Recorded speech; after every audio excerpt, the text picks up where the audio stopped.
Juht 2.0 on ülemus. See on tüüpiliselt siis selline juht, kes on intelligentne, tark, palju lugenud, palju koolis käinud, teab juhtimisest vähemalt teoorias väga-väga palju, aga kahjuks tal siiski oma töötajatega väga tugevat kontakti ei ole, sest ta usub rohkem sellisesse formaalsesse töösuhtesse, et meie suhet reguleerib tööleping, siin on sinu tööülesanded. Kui sul on mured, tule räägi, ma olen sinu jaoks olemas, aga see suhe püütakse hoida ikkagi võimalikult formaalne ja töökeskne.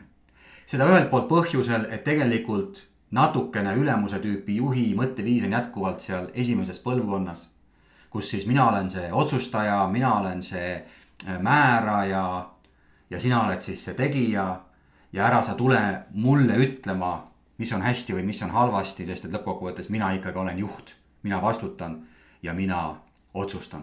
Kuni selleni välja, et juht ei pruugi tunnistada oma ilmselgeid puudusi, oma ilmselgeid vigu. Ta küll tahab, et töötajad kõik aktsepteeriksid tema tagasisidet, aga kui töötajad natukene üritavad tegelikult talle tagasisidet anda, läheb ta väga-väga kaitsesse, sellepärast et ta tunneb, et tema positsiooni ohustatakse, tema seisukohti ohustatakse, arvatakse, et ta ei saa oma tööga hakkama ja sellele tuleb tegelikult siis tema arvates vastu töötada. Samal ajal see inimlik mõõde on tema juhtimises juba olemas, aga see kipub rohkem olema siis meeskonna tasandil. Ta teeb meeskonna koosolekuid, viib läbi võib-olla meeskonnas rahulolu uuringuid. Ta on tööalaselt nii meeskonnale olemas kui ka tegelikult töötajatele olemas, aga ta austab väga selgelt neid nii-öelda formaalseid piire. Ta ei taha ennast liiga palju inimesena näidata ja ta tegelikult ei taha ka liiga palju isiklikul tasandil võib-olla teada saada oma töötajatest, sest nii nagu Frederick Taylor ütles tööstusrevolutsiooni ajal, juht ei saa olla objektiivne, kui ta oma inimesi isiklikul tasandil tunneb. Ja nüüd see teise põlvkonna juht ehk ülemus õigustabki oma teatavat psühholoogilist distantsi sellega, et ma ei ole objektiivne. Kui mul on nii-öelda sotsiaalsed piirid ületatud, ma tean sind ka kui inimesena, siis mul on raske sind juhtida. Aga loomulikult ükski juht ei saa oma töötajatega sõber olla, aga ei ole piire olla sõbralik. Sest kui sa oled sõber, siis sul on sotsiaalsed kohustused. Sa ei saa oma sõbrale nii-öelda nõuda, mida ta teha ei taha, aga olla sõbralik, avatud, ehe, läbipaistev, seda saab juht tegelikult lubada küll.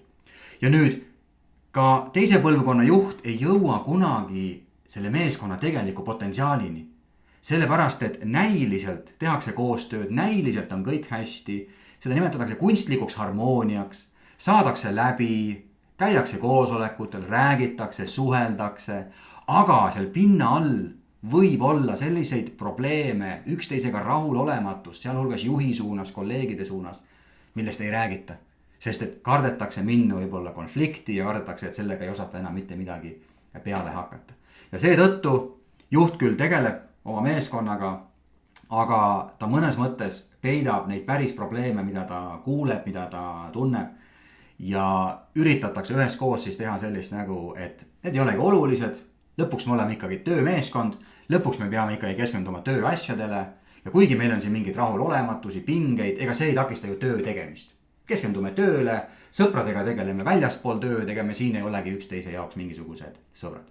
Aga probleem on selles, et see tekitab natuke sellise pingestatud, ebaturvalise keskkonna ja inimesed üha rohkem ikkagi tunnevad, et kui me nende nii-öelda päris inimlike probleemidega, mis võivad olla rollikonfliktid, isikud mingisugused, võib-olla mingisugused arusaamatused, võib-olla juhi juhtimisstiil ja me ei saa nendest asjadest rääkida, siis jätkuvalt inimene tegelikult ei taha, ei suuda pingutada sellise meeskonna nimel, vaid see ajas hakkab tekitama sellist käega löömise tunne, et no vahet pole, ma siis teen ka lihtsalt ära oma töölõigu. Ja juht tunneb küll, et töötajad ei ole motiveeritud, nad ei pinguta, aga tegelik põhjus ei ole selles, et töötajatele töö ei meeldiks. Nad oleksid valmis küll pingutama, nad on oma tööle väga pühendunud. Aga nad tunnevad, et selleks, et selle meeskonna nimel päriselt pingutada, siis peaks see keskkond olema avatum, läbipaistvam, turvalisem, et need asjad läbi rääkida ja siis minna 100 peale.